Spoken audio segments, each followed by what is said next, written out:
माशाअल्लाह, सही लग रहे हो शोएब। शुक्रिया असलम मियां। मस्त, एकदम मस्त एक्टर हो गया तू।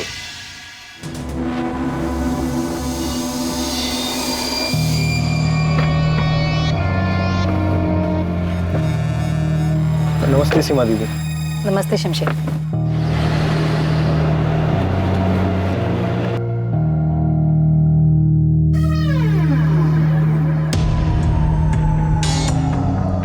दीदी आप होटल जाकर आ जाइए, मुख्तार भाई रूम नंबर 201 में है। मुझे कुछ कॉल करने ऑर्डर्स के सिलसिले में, तो आप जाकर आ जाइए, मैं यहीं वेट करता हूँ। फिर आपको राधा भाभी क्या ड्रॉप कर दूंगा। ठीक है शमशेर, मैं थोड़ी देर में आती हूँ। अब प्लान के मुताबिक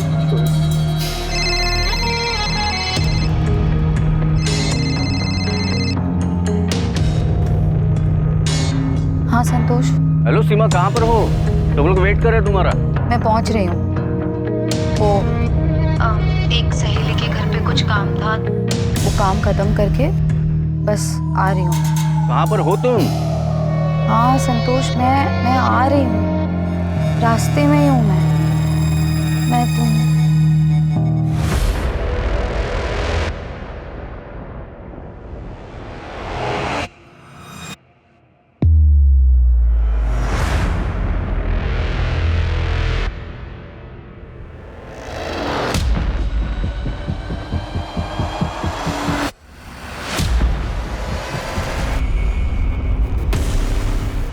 हाशिम, हाथ पकड़।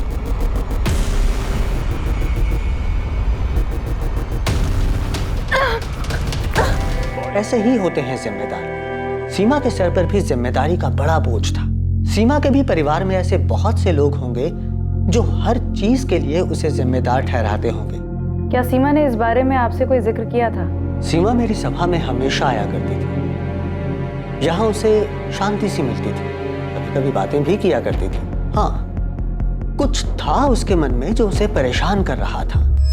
मैं नहीं जानती गुरुजी, लेकिन हाँ मैं ये जानती हूँ कि मैं हर वक्त सही नहीं हो सकती। लेकिन अगर हर किसी को सही निर्णय और सही फैसले के लिए मुझी से उम्मीद है तो मैं क्या कर सकती हूँ? कभी कभी समय को अपना काम करने देना चाहिए सीमा। मैं हर चीज समय पर नहीं छोड़ सकती गुरुजी, और उसमें खास तौर पर जब हर कोई अपनी परेशानी का हल ढूंढने के लिए मेरे ही दरवाजे पर आकर दस्तक दे।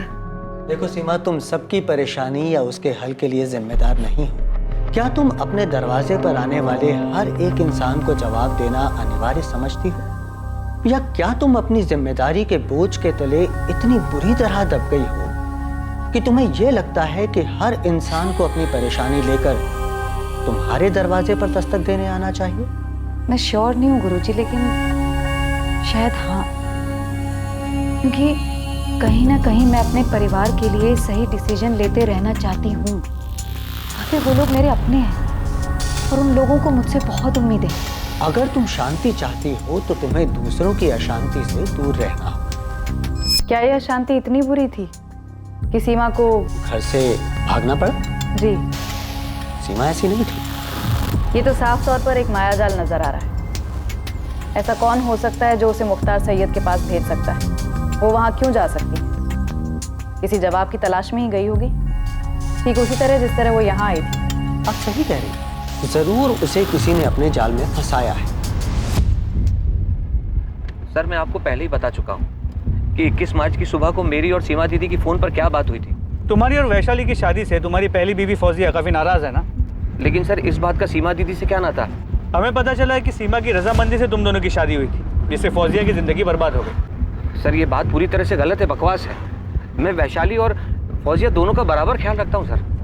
मुझे समझ में नहीं आता कि आप लोग आखिर साबित क्या करना चाहते हैं। मैंने नम्रता से हर तरीके से बात की, वो कितनी भी बगावत कर ले, लेकिन अपनी बड़ी बहन सीमा को नुकसान पहुंचाने के सपने में भी नहीं सोच सकती। चाचा जी मैं आपकी बात समझ सकता हूं, लेकिन एक बात खटक रही है।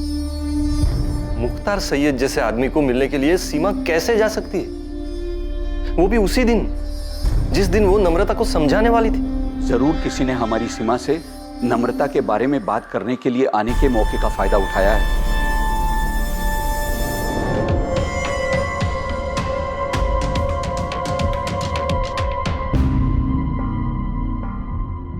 सर मैं नहीं जानता ये मुख्तार सैयद कौन है। हाँ अगर ये मुस्लिम है और मैंने सिर्फ पूछा तुम इसे जानते हो या नहीं। नहीं सर मैं नहीं जानता इसे। अगर आपको शक है कि फौजिया ने कुछ किया है सीमा दीदी के साथ तो फौजिया को उठा के पूछिए। आप असलम को क्यों उठा लाए? हमने सिर्फ पूछताछ के लिए उठाया है। आपने दो और दो जोड़ दिया। मुख्तार सैयद नाम है तो असलम। मैं कह देती हूँ मैं पुलिस स्टेशन के बाहर अनशन पे बैठ जाऊंगी। आप लोग मेरे पति को बस इस वजह से परेशान करें क्यों? चाली, इसमें धर्म का कोई लेना देना नहीं और तुम्हें तो ये समझना चाहिए कि हम तुम्हारी बहन को ढूंढने के लिए ये सब कर रहे हैं। तो फिर मेरी बहन को ढूंढिए। मैंने आपको पहले भी बताया कि सीमा दीदी के दोस्त संतोष ठाकुर है इसके पीछे। हमारे परिवार में हर कोई एक दूसरे पर इशारा कर रहा है, मालूम है ना तुम्हें? आपको जिस पे शक करना है कीजिए, जिसको जो पूछना है पूछिए, पर मेरे पति को इस बीच मत घसीटिए।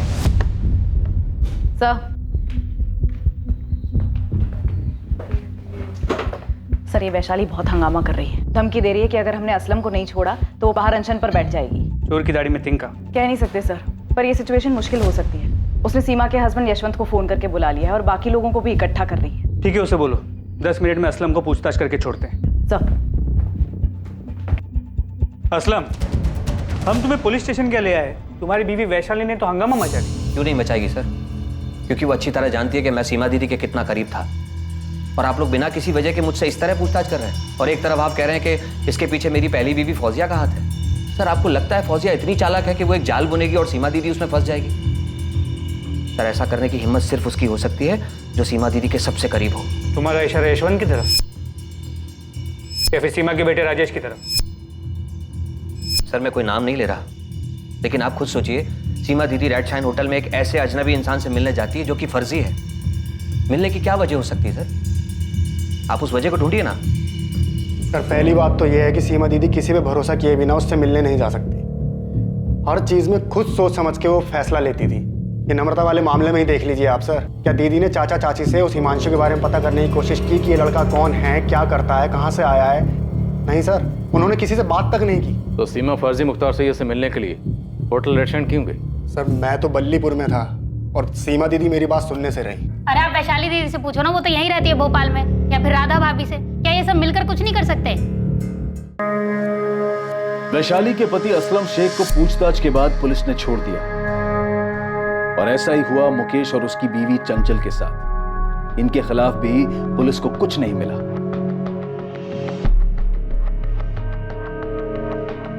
पुलिस ने हर उस शख्स के फोन रिकॉर्ड्स चेक कर लिए थे जो सीमा साहू के करीब था। सीमा साहू के पति और उसके बेटे ने अखबारों में इश्तिहार दिया जिसमें सीमा साहू को ढूंढने वालों के लिए इनाम घोषित किया गया था। सर शक के घेरे में जितने भी लोग थे सबके कॉल रिकॉर्ड्स चेक कर लिए, लेकिन किसी के भी कॉल रिकॉर्ड्स में से कुछ भी नहीं मिला है। मालती ऐसा कैसे हो सकता है? एक भी कॉल ऐसी नहीं है जिससे ये लगे कि सीमा साहू को फंसाया जा रहा है। नहीं सर, सीमा के पति यशवंत और उसके बेटे राजेश के कॉल रिकॉर्ड्स भी चेक किए, ये सोचकर कि शायद कोई पर्सनल एंगल होगा, लेकिन किसी से भी कोई भी सुराग हाथ नहीं लगा है। तो फिर मामला है कहाँ? सीमा के पति यशवंत ने सीमा की तस्वीर अखबार में छपवाई, लेकिन सीमा का कोई अता पता नहीं, अभी तक कोई सामने नहीं आया। सर ये हाथी चौक में मैं इतने दिन से जितने भी रिक्शे वाले और प्राइवेट टैक्सी वाले हैं सबको ये फोटो दिखा के घूम रहा हूँ, पर ये सीमा साहू किसी भी पब्लिक ट्रांसपोर्ट से होटल रेड साइन तो आई नहीं है। कोई तो है जो उसे लेके आया है यहाँ। इस मुख्तार सैयद का कुछ पता चला? साहब इस फोटो से तो कोई भी इसे पहचान नहीं रहा है। आपके साइबर सेल से इसके बिना मुझ दाढ़ी वाली फोटो आने वाली थी ना, वो कल तक आ जाए। सीमा ने कोई पब्लिक ट्रांसपोर्ट नहीं लिया तो जरूर उसका कोई अपना ही उसे होटल रेस्टोरेंट होटल लेकर गया, और ये सब कुछ बड़ी सोची समझी साजिश के तहत किया गया। तो ये जो भी है बहुत शातिर है, खुद तो अंदर गया नहीं और सीमा को अकेले अंदर भेज दिया। मैं थोड़ी देर में आती हूँ।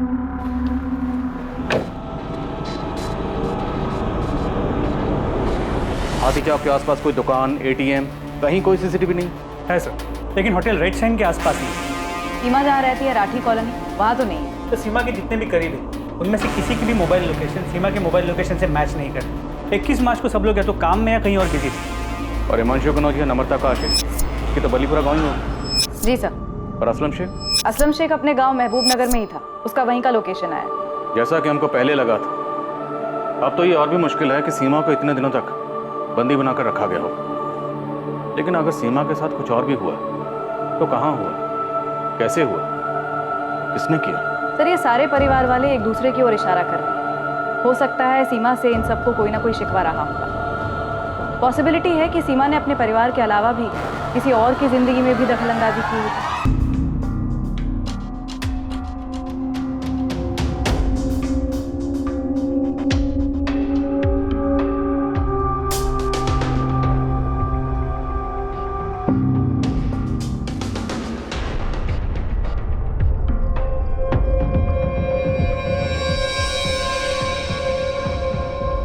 का आदमी, नहीं सर, उस बारे में मुझे कुछ नहीं पता, लेकिन हमारे मोहल्ले में सीमा का सबके साथ बहुत अच्छा था। लोग बहुत इज्जत करते थे उसकी, अपनी परेशानियां लेकर आते थे उसके पास सलाह मशवरा के लिए। एक बात समझ से बाहर है कि सीमा किसी फर्जी इंसान को मिलने क्यों जाएगी। कोई तो बात थी जो उसे परेशान कर रही थी, इसलिए किसी के कहने पर वो इस फर्जी मुख्तार सैयद से मिलने अकेली गई, वो भी होटल में। नरेश नागपाल, वैशाली का पहला पति सर, वो सीमा से काफी नाराज था। सीमा तुम्हारी बहन तुम्हारा इस्तेमाल कर रही है मेरे बारे में गलत अफवाह फैलाने के लिए। अरे ये हमारे आपस का मामला है, और वो ऐसे कैसे घर छोड़ के जा सकती मेरी बेटी के साथ। नरेश, प्रिया वैशाली की भी बेटी है। अरे तो मैं भी बाप हूं उसका। तो मैं मानता हूं कि मैंने उसके ऊपर हाथ उठाया है, लेकिन तुम भी अच्छी तरह से जानती हो कि तुम्हारी बहन कैसी है। वो जैसी भी है, लेकिन तुम्हें कोई हक नहीं है उसे इस तरह मारने का। मुझे अब इसके साथ नहीं जाना, नहीं रह सकती मैं अब और इसके साथ। अरे वैशाली, नरेश ने वादा किया है दोबारा तुम पर हाथ नहीं उठाएगा। अरे अब तो मैं भूल चुकी हूँ दीदी, भूल चुकी हूँ कि पिछले 5 साल में ऐसे वादे इसने मुझसे कितनी बार किए हैं। हाँ, मैं भी भूल चुका हूँ कि प्रिया को घर पे अकेले छोड़ के तुम कितनी बार खैर मदद के साथ बाहर घूमने गई हो। अब मेरा मुंह मत खुलवाना। नरेश बस। वैशाली, तुम दोनों के इस झगड़े का प्रिया पर क्या असर होगा? और इसकी करतूतों का प्रिया पर बड़ा अच्छा असर पड़ेगा ना। ये मुझे प्रिया के सामने मारता है, और अब मैं ऐसे चुपचाप मार खा के नहीं रह सकती दीदी। अरे नहीं रह सकती तो सुधार लो अपनी हरकतें ना। तुम पहले अपनी हरकतें ठीक करो, मैं तुम्हारे साथ नहीं आने वाली, और ये बात तो तय है। सर, वैशाली और नरेश का डिवोर्स हुआ नहीं अभी तक, लेकिन वैशाली नरेश के पास जाना नहीं चाहती। नरेश काफी नाराज हुआ था जब सीमा ने फैसला किया था कि वैशाली अब नरेश के पास नहीं जाएगी। सीमा ने यह फैसला लिया। तुम दोनों का जो ये मामला है ना, इसे सुलझाना नामुमकिन है। और जहां तक रही बात साथ रहने की, तो बेहतर ये होगा ना कि तुम दोनों अलग ही रहो। हाँ तो चला जाऊंगा, मुझे कोई शौक नहीं उसके साथ रहने का, लेकिन जाऊंगा तो अपनी बेटी के साथ। तुम लड़ाई लड़ना चाहते हो, लड़ो, लेकिन प्रिया वैशाली के साथ ही रहेगी। तुम्हारा पक्ष कमजोर हो जाएगा नरेश, ध्यान रखना।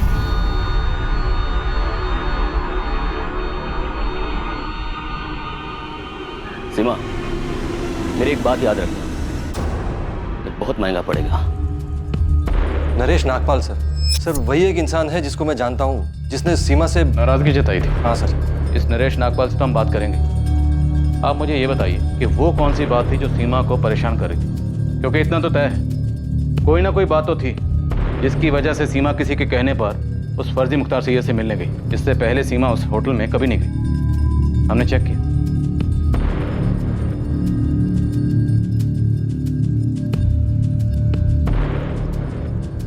एक जवान आदमी बूढ़े के भेष में सीमा साहू से मिलता है, कहीं ये कोई हिस्ट्री शीटर तो नहीं? सर, हिस्ट्री शीटर्स को तो काफ़ी खंगाला है। पिंटू खबरी ने भी काफ़ी लोगों की तलाशी ली। इस केस में हिस्ट्री शीटर्स का इस्तेमाल तो नहीं हो सकता, क्योंकि अगर ऐसा होता तो किसी भी तरीके की प्लानिंग की बात हमें ज़रूर पता चलती। फिर भी पता करो, हो सकता है कोई पुराना हिस्ट्री शीटर हो। Okay sir. मालती, एक मिनट। जब हमने इस शख्स को सबसे पहले सीसीटीवी फुटेज में देखा था, तब सीमा के बेटे राजेश ने सबसे पहले ये पॉइंट आउट किया था कि इसकी मूछ, दाढ़ी और विग नकली है। ध्यान से देखिए सर, इस आदमी के चेहरे पे दाढ़ी मूछ सब कुछ नकली लग रहा है। सर, ये तो कोई ढोंगी है। तो क्या राजेश को पहले से पता था कि असली नहीं, नकली? और जैसा कि हम सोच रहे हैं कि सीमा से कोई परेशान हो गया होगा, तो क्या ये परेशानी सीमा के अपने ही घर में उसके सबसे करीब थी? सीमा का बेटा राजेश, सर उससे पूछताछ करनी चाहिए।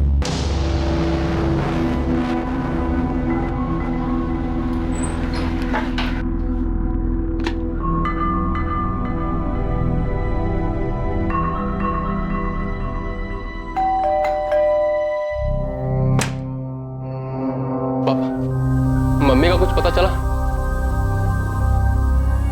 21 मार्च को सीमा साहू को एक ऐसे जाल में फंसाया गया जो सीमा की परेशानियों का अंत करने के झूठे प्रस्ताव के रूप में उसके सामने आया।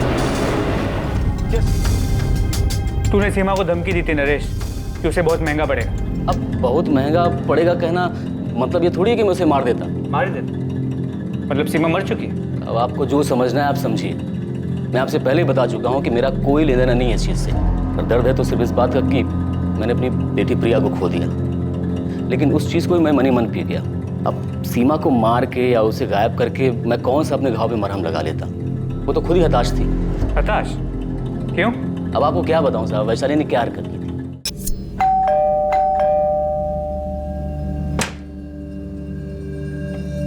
प्रिया नहीं है। क्या?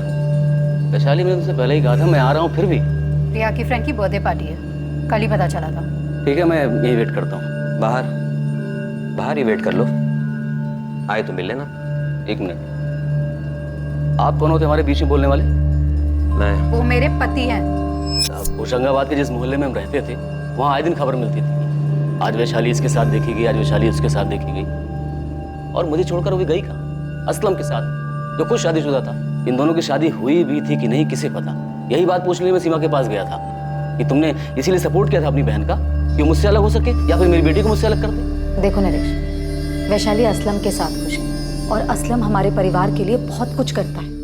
वो हमारी माँ से मिलने टाइम टू टाइम बलीपुर जाता है। मुकेश से भी उसकी अच्छी बनती है। राधा भाभी को भी कोई भी काम हो, असलम हमेशा आगे आता है, वो सबका ख्याल रखता है। लेकिन क्या उसका पहले से शादीशुदा होना सही है? उसकी बीवी है, बच्चे हैं, फिर भी तुमने उसे वैशाली के पति के रूप में एक्सेप्ट कर लिया। मैंने कहा ना तुमसे, वैशाली असलम के साथ खुश है।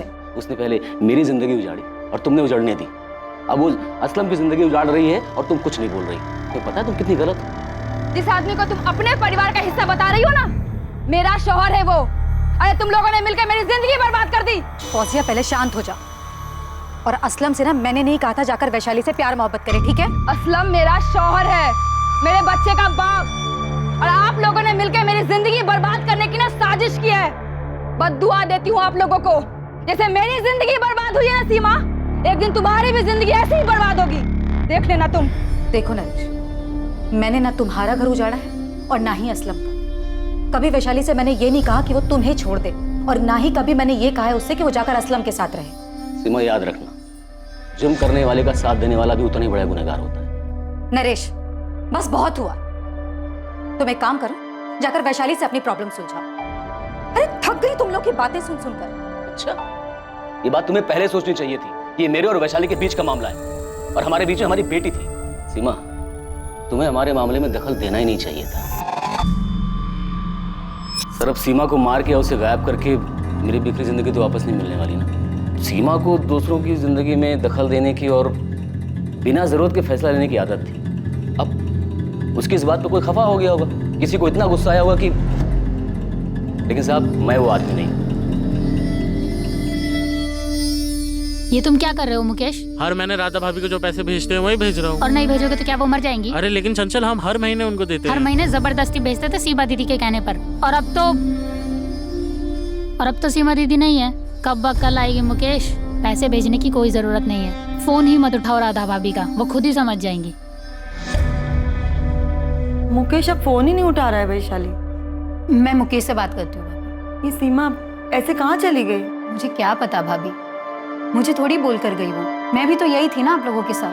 सीमा यहाँ होती ना तो मुकेश ऐसा बर्ताव कभी नहीं करता। तो ठीक है, आप इंतजार कीजिए सीमा दीदी के वापस आने का, वहीं आकर मुकेश से बात कर लेंगे। तुम ऐसे क्यों बात कर रही हो? क्योंकि आप बात ही ऐसे कर रही हो। भाभी, मैं कह रही हूँ कि मैं मुकेश से बात करती हूँ, लेकिन नहीं, आप बोल रही हो कि सीमा दीदी यहाँ होती तो ऐसा नहीं होता। आप लोगों ने ना उन्हें भगवान बनाकर ना जाने कौन से 7वें आसमान पर बिठा रखा। तुझे क्या हो गया वैशाली? मैं भी परेशान हूँ। वहाँ चाचा जी बार बार मुझे फोन करके पूछ रहे कि सीमा दीदी अब तक लौटी क्यों नहीं। ये यशवंत जीजा जी मुझसे बार बार पूछ रहे कि मुझे कुछ सीमा दीदी ने बताया था क्या। माँ भी मुझसे ही बार बार पूछ रही है। जब तक सीमा दीदी थी तब तक सब उसी को पूछते थे, अब नहीं है तब भी उसी के बारे में सवाल कर रहे हैं। बस सीमा सीमा सीमा सीमा सीमा ही सब कुछ है, बाकी किसी की कोई लाइफ नहीं है।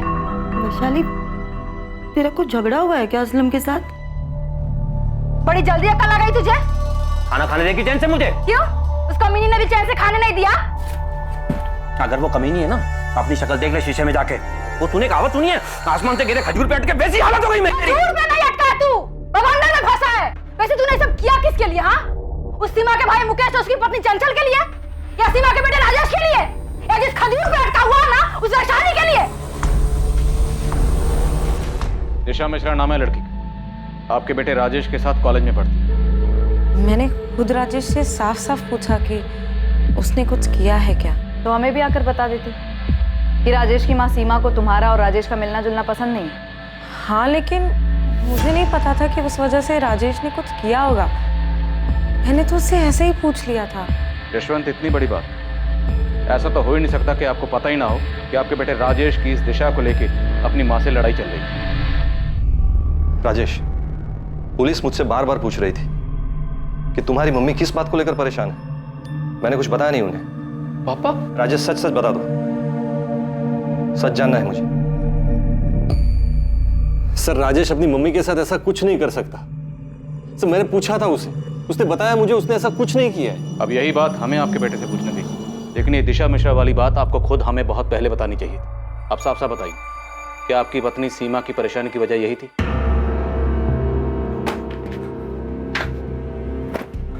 अरे क्यों भाग रहे हो यहाँ से?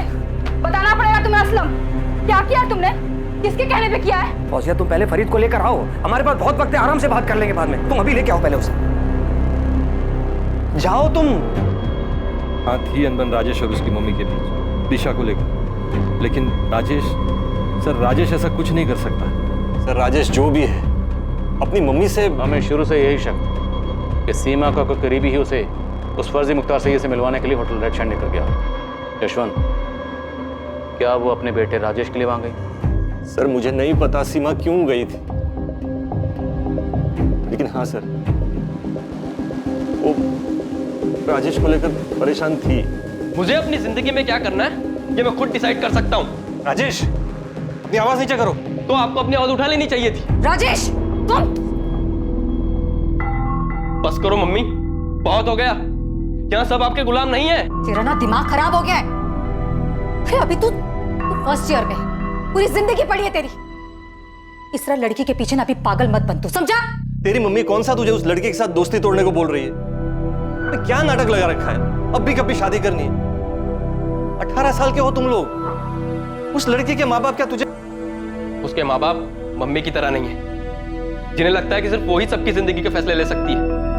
अगर तू अपनी भलाई सोच सकता ना, तो आज अपने माँ बाप के बारे में ना ये बात नहीं करता। माँ बाप नहीं मम्मी, सिर्फ माँ। मैं पापा के बारे में कभी ऐसा नहीं बोल सकता, क्योंकि वो कभी दूसरे की जिंदगी में दखल नहीं देते। तुम देती हो, मैंने देखा है। तुम सबके साथ बुरा बर्ताव करती हो। किस तरह वैशाली मौसी और मुकेश मामा को तुम नीचा दिखाती हो। तुम खुद को भगवान मानती हो। बस राधा चाची तुमसे वफादार है, क्योंकि तुम उन पर तरस खाती हो। वरना कोई तुम्हारी दिल से इज्जत नहीं करता, क्योंकि तुम खुद को भगवान मानकर सबकी जिंदगियों के फैसले लेती हो। कि तुम मेरी जिंदगी की भगवान नहीं बन सकती, और मेरे लिए तो बिल्कुल भी नहीं। जाओ दूसरों की जिंदगी पर राज करो। मैं तुम्हें अपनी जिंदगी के फैसले का मोहताज नहीं बना सकता। हाँ सर, मेरी माँ स्वभाव की स्ट्रांग थी, वो सबकी जिंदगी के फैसले लेती थी। जरूरत ना पड़ने पर भी वो दूसरे की जिंदगी में दखल देती थी। ये आदमी कौन है राजेश? मुझे नहीं पता। सबसे पहले तुम्ही ने पॉइंट आउट किया था कि मुख्तार सैयद की दाढ़ी मूछें नकली है। मैंने नोटिस किया था, कोई भी कर सकता है। राजेश, तुम और तुम्हारी गर्लफ्रेंड दिशा पहले से हमारे शक के घेरे में। सर, दिशा का इन सबसे कोई लेना देना नहीं है। तो फिर किसका लेना देना है? तुम्हारा?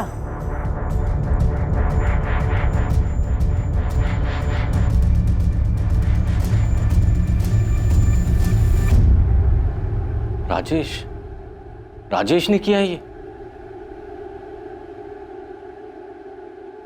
राजेश को पुलिस कस्टडी में ले चुकी है, लेकिन उसने अब तक कुछ बताया नहीं। The number you have called is currently switched off. आप लोग मुझसे सवाल कर रहे थे ना कि मैंने सीमा दीदी के साथ में क्या किया है। अब देखा किसने अपना गुस्सा निकाला है। वैसे क्या जरूरत थी सीमा दीदी को हर किसी के फैसले लेने की? क्या हर कोई अपने फैसले खुद नहीं ले सकता था? उनके अपने घर में बगावत चल रही थी। अगर सीमा दीदी के साथ में राजेश ने ऐसा कुछ किया भी है ना, माँ बाबा, उसका कसूरवार कोई और नहीं, आप सभी लोग हैं। आप सभी ने सीमा दीदी के इतने पर लगा दिए थे, उन्हें विश्वास दिलाया कि वो ही सबके सही गलत के फैसले ले सकती है। उन्हें इतना सर पे चढ़ा लिया था कि वो खुद को भगवान मानने लगी। ना मैं ये जानता हूँ कि ये मुख्तार सैयद कौन है, और ना मैं ये जानता हूँ कि ये आदमी कौन है। तो फिर कौन जानता है राजेश? किसने तुम्हारी मदद की थी 21 मार्च को दोपहर 12 बजे तुम्हारी माँ को होटल रेड शैंड ले जाने में? सब कुछ पहले से तय था ना कि कोई तुम्हारी माँ को बोलेगा कि होटल रेड शैंड जाना है और मुख्तार सैयद से मिलना। क्यों? क्योंकि वो तुम्हारी माँ की मदद करेगा, जिससे तुम अपनी गर्लफ्रेंड दिशा से दूर हो जाओगे और अपनी माँ के आज्ञाकारी बेटे बन जाओ।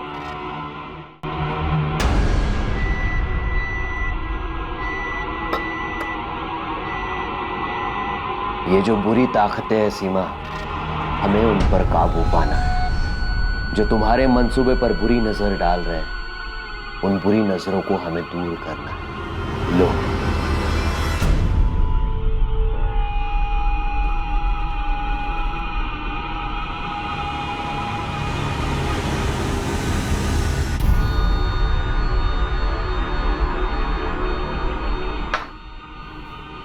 क्या इससे वो सारी बुरी शक्तियां खत्म हो जाएंगी जो आसपास मंडरा रही हैं? ये सब कुछ साफ कर देगा सीमा, सब कुछ, सभी बुरी शक्तियों को नष्ट कर देगा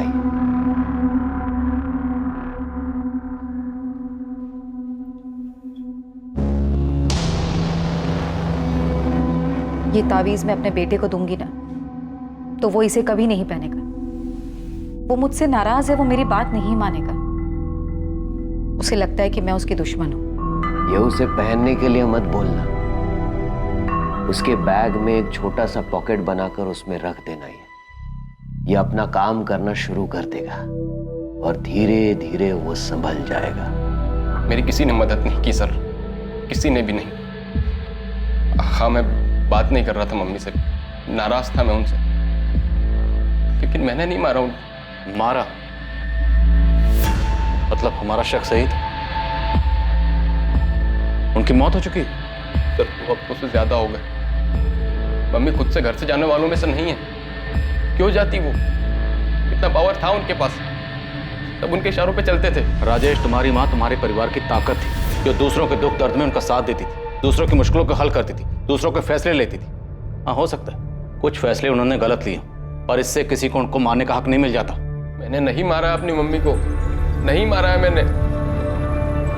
हो सकता है मेरी वजह से वो बहुत तकलीफ में थी, मेरी कोई बात बहुत ज्यादा बुरी लगी होगी उन्हें, लेकिन मैं क्यों मारूंगा अपनी मम्मी को?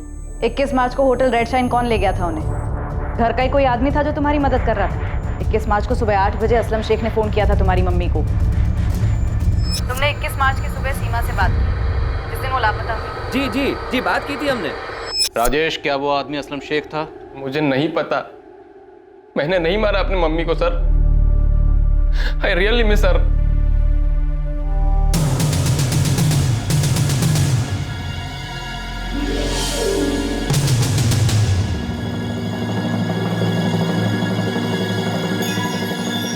इस मामले में एक और चौंका देने वाली बात सामने आई। असलम शेख भी अब लापता हो गया था।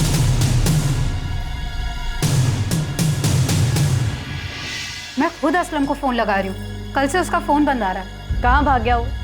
उधर हम राजेश तक पहुँचते हैं और इधर असलम भाग जाता है।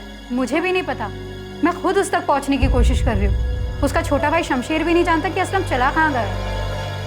सर, आप क्या ढूंढ रहे हैं सर? अंदर के कबाड़ भी खाली है, लगता है दोनों भाग गए, असलम और फौजिया।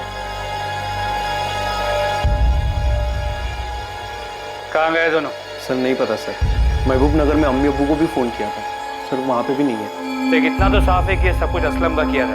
अगर जल्द हाथ नहीं लगा ना, बुरा फंसेगा। अब ये बात पूरे परिवार को पता चल चुकी थी कि सीमा के साथ हुई इस वारदात में असलम शेख का ही हाथ था। और उनके लिए और भी चौंकाने वाली बात ये थी कि सीमा का बेटा राजेश खुद एक संदिग्ध था। शायद अपनी मां को फंसाने की साजिश में असलम शेख से मिला हुआ था। सीमा को पहले जाल में फंसाना, फिर उसकी हत्या कर देना, ये साजिश अब साफ होती जा रही थी। लेकिन असलम तक पहुंच पाना और ये साबित कर पाना कि इसमें राजेश का भी हाथ है, अब भी बहुत मुश्किल नजर आ रहा था। क्या सच में राजेश का अपनी मां की हत्या में हाथ था? बड़ी थी वो, तुम सबसे बड़ी। तुम्हारे पापा के गुजर जाने के बाद मैं बिल्कुल टूट गई थी। मुझे खुद समझ में नहीं आ रहा था कि इतनी सारी जिम्मेदारियां मैं कैसे संभालूंगी। तब सीमा ने आगे बढ़कर सब कुछ संभाला था। वो भी कह सकती थी कि उसका अपना परिवार है जिसे उसको संभालना है। ये परेशानियां, ये जिम्मेदारियां उसकी नहीं है, पर उसने जो किया सिर्फ तुम लोगों के लिए किया, एक हक के साथ। कि ये परिवार उसका है। सर ये असलम शेख जहां भी जा सकता है, दोस्त रिश्तेदार उन सबके घर के आसपास खबरियों को तैनात कर दिया। और अभी तक उसका कुछ पता नहीं चला? नहीं सर। दिनेश, ऐसे कहाँ गायब हो गया वो? सर मुझे लगता है कि असलम को पता चल गया था कि हम इस केस को सुलझाने के काफी करीब आए। सर, राजेश से 15वीं बार पूछताछ कर चुके हैं। वो अपने बयान पर डटा हुआ है और उसके खिलाफ हमें कोई सबूत भी नहीं मिला है। सर आई फील राजेश इस केस में इन्वॉल्व नहीं है। क्यों? सर इतना तो पक्का हो गया कि असलम शेख इसमें इन्वॉल्व है, लेकिन असलम राजेश के लिए ये सब क्यों करे? सर आई मीन असलम को कोई तो फायदा होना चाहिए। राजेश असलम को ऐसे क्या दे सकता है कि असलम राजेश के लिए ये करे? अगर फायदे की बात है तो फिर मुकेश हो सकता है। उसकी पुश्तैनी घर और जमीन सीमा उसे बेचने नहीं दे रही थी।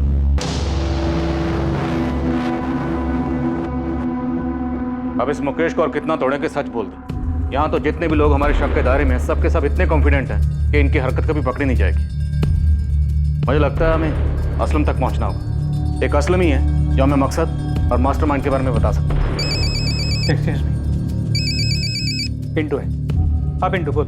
सर मैं भोजपुर में हूँ। असलम के भाई शमशेर का पीछा कर रहा था कि अगर असलम इन्वॉल्व होगा तो शमशेर कुछ जानता होगा।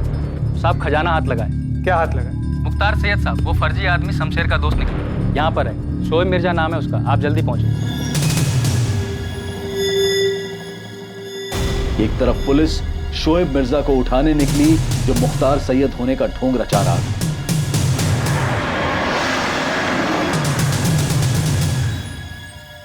और दूसरी तरफ पुलिस ने असलम शेख के छोटे भाई शमशेर को उठाया। आइए सब, ये वाला सामने वाला घर है।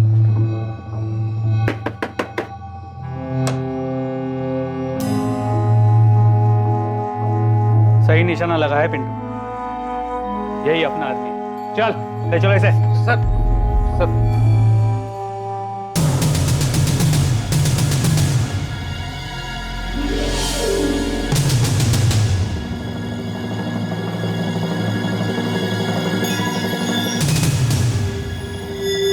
माशाअल्लाह, सही लग रहे हो शोएब। शुक्रिया असलम मियां। मस्त, एकदम मस्त एक्टर हो गया तू।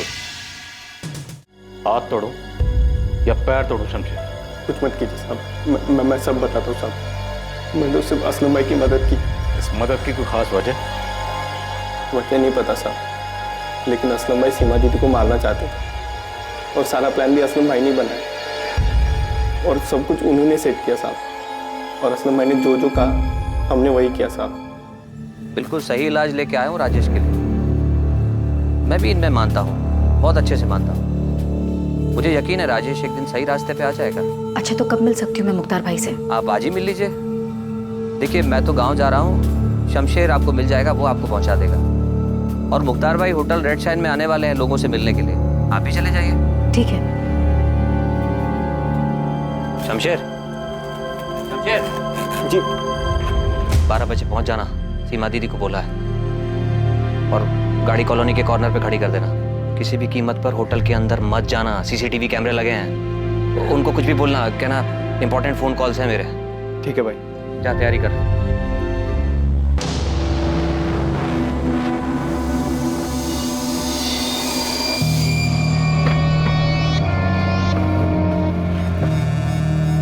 नमस्ते सीमा दीदी। नमस्ते शमशेर।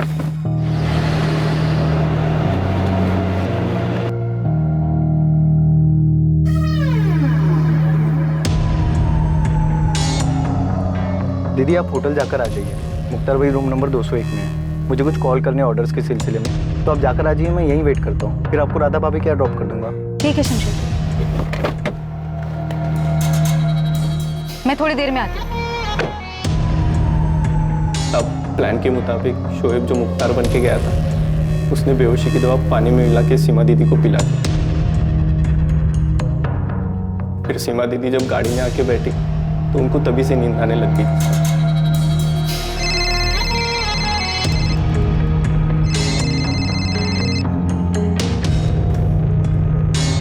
हाँ संतोष। हेलो सीमा, कहाँ पर हो? सब लोग वेट कर रहे हैं तुम्हारा। मैं पहुंच रही हूँ। वो एक सहेली के घर पे कुछ काम था, वो काम खत्म करके बस आ रही हूँ। कहाँ पर हो तुम? हाँ संतोष, मैं आ रही हूँ, रास्ते में ही हूँ मैं तुम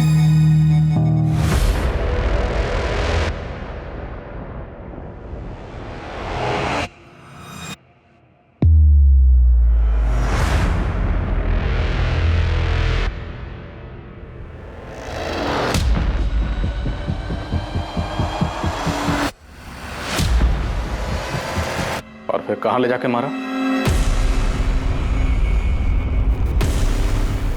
हाशिम, हाथ पकड़।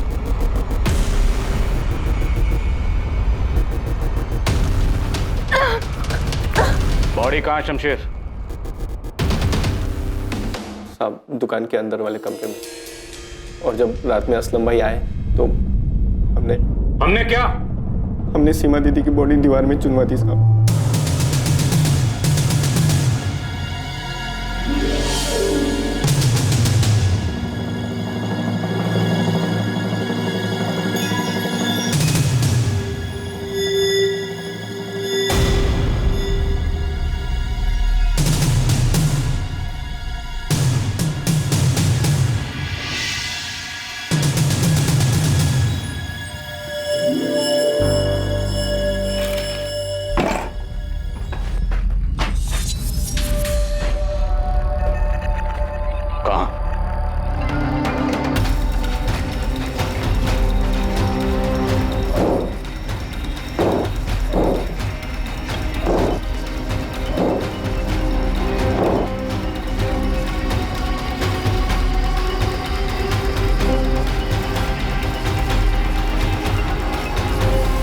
असलम सीमा को क्यों मारना चाहता?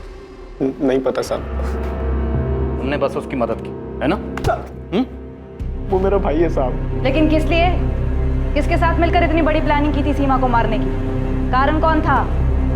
सीमा का बेटा राजेश या सीमा का भाई मुकेश? मुझे कुछ नहीं पता, मैं सच बता रहा हूँ साहब, मुझे कुछ नहीं पता। असलम मैंने सीमा दीदी को क्यों मारा, ऐसा क्यों किया, मुझे कुछ नहीं पता। वो वैशाली साथ निकाह करके ना बहुत बड़ी गलती की असलम भाई ने, और फौजिया भाभी को भी धोखा दिया। जब असलम भाई सीमा दीदी को मारने का प्लान बना रहे थे तब असलम भाई बहुत परेशान थे। परेशानी की हालत में उसने सीमा के मर्डर का प्लान बनाया। असलम कहाँ है? असलम कहाँ है? बोल असलम कहाँ है? बता दो। असलम भाई और फौजिया भाभी होशंगाबाद में वहां छुपे हैं। होशंगाबाद में कहाँ?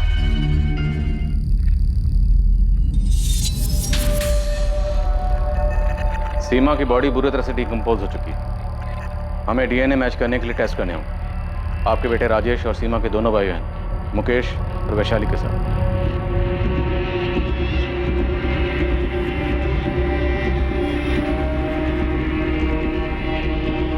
दीदी की डेड बॉडी मिली है माँ। उन्होंने मुझे बुलाया डीएनए सैंपल्स के लिए। और वो असलम शेख, वो पकड़ा गया कि नहीं? उन्हें पता चल चुका है कि वो कहाँ छुपा है। सीमा, बच्चे।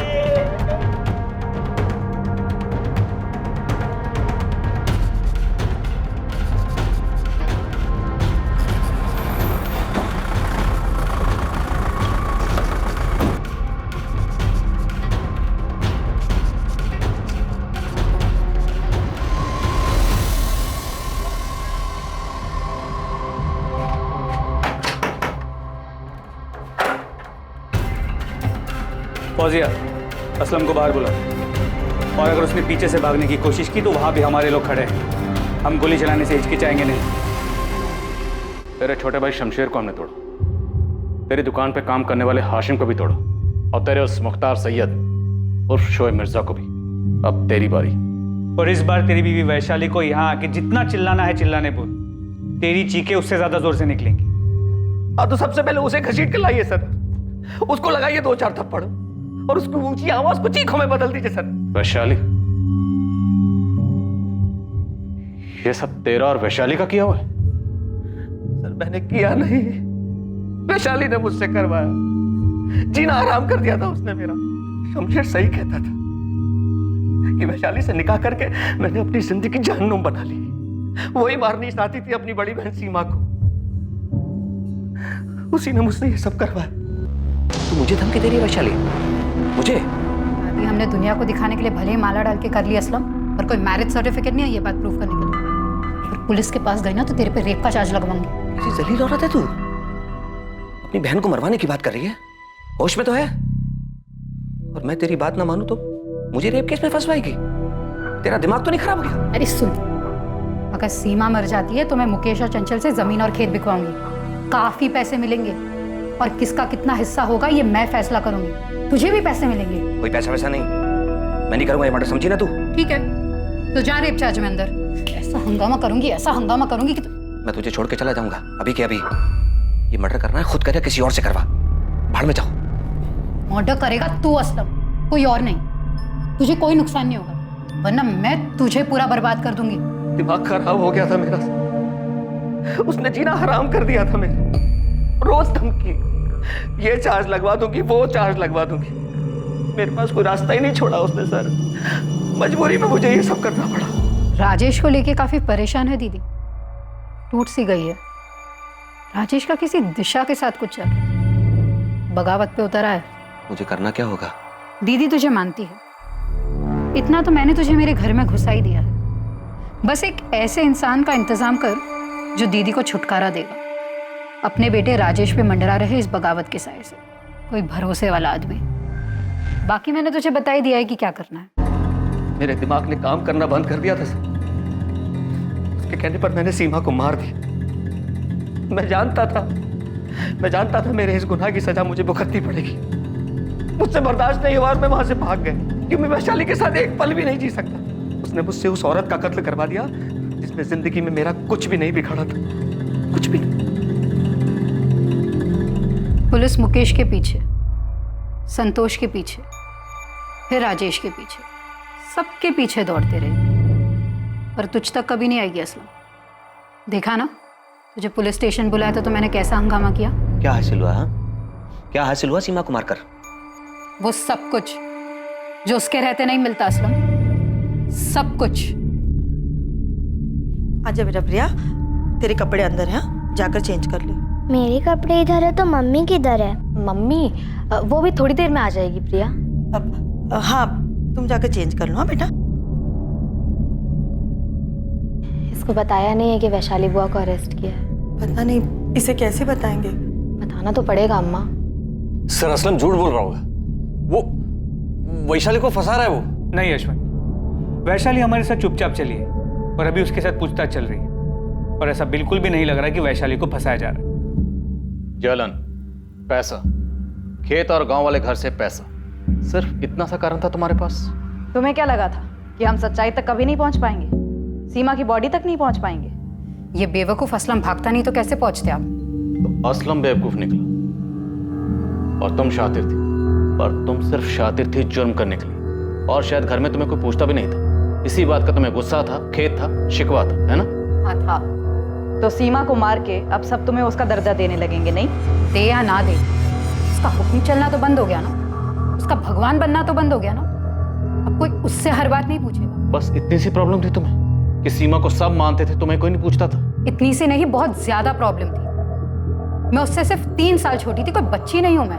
पर घर बेचना हो, खेत बेचना हो, किसको कितना मिलना चाहिए, किसको क्या करना चाहिए, क्या नहीं करना चाहिए, सब सिर्फ और सिर्फ उसी को पूछते थे। वही सारे फैसले लेती थी, वही सब कुछ चलाती। तो मार दिया मैंने उसे, लेकिन आपने देख लिया होगा घर में सबको प्रॉब्लम थी उसके भगवान बन के बैठे रहने से। सब लोग चाहते थे कि सीमा नाम के सरदर्द से बस छुटकारा मिल जाए। हो सकता है तुम्हारे घर में बाकी लोगों को भी सीमा से प्रॉब्लम थी, पर किसी ने उसे मारने के बारे में नहीं सोचा। उसे मारने के बारे में सिर्फ तुमने सोचा। तुम जानती थी कि सीमा अपने बेटे राजेश को लेकर परेशान थी। तुमने उसकी इस कमजोरी का फायदा उठाया, उसे जाल में फंसाया और उसे दर्दनाक मौत दी। हाँ दी, मैंने उसे दर्दनाक मौत दी, क्योंकि मेरे अंदर भी बहुत दर्द था उसकी वजह से।